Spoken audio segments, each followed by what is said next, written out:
আমাকে ক্ষমা করবেন, কারণ আপনার পছন্দ করা সালমান শাহর 10টি গানের মধ্যে একটি গান আমার কাছে নেই। আমি ভেবেছিলাম হয়তো সবগুলি গান আমার কাছে আছে, কিন্তু পরে খুঁজে দেখলাম একটি গানের ক্যাসেট বিক্রি হয়ে গেছে, তাই ওই গানটি আমার কাছে নেই। আপনি যদি আমাকে আরো কিছুদিন সময় দিতেন তাহলে হয়তো বা গানটা ব্যবস্থা করে দিতে পারতাম, কিন্তু সময় না থাকার কারণে গানটা দিতে পারি নাই। আমাকে ক্ষমা করবেন। সালমান শাহ যে গানটি চাচ্ছিলেন, একা আছি তো কি হয়েছে, এই গানটি আমারও খুব প্রিয়। আপনার জন্য এই ক্যাসেটটি আমি আনিয়ে রাখবো। এটা আমার পক্ষ থেকে হবে আপনার জন্য উপহার।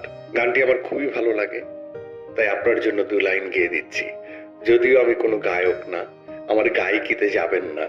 আপনি যে আশা করে আমার কাছে গানটি চেয়েছিলেন, সেজন্যই এই 2 লাইন গেয়ে আপনাকে শোনানো। আশা রাখছি আপনার শুনতে খারাপ লাগবে না। আর যদি খারাপ লাগে তাহলে আপনি তাৎক্ষণিক ক্যাসেটটি অফ করে দিবেন। একা আছি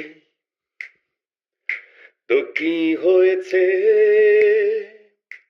সবই তো আছে আমারই কাছে। এই তুমি আছো, হৃদয়ে আছো, আমারই জীবন তোমারই এখন। একা আছি তো কি হয়েছে, সবই তো আছে আমারই কাছে। এই তুমি আছো,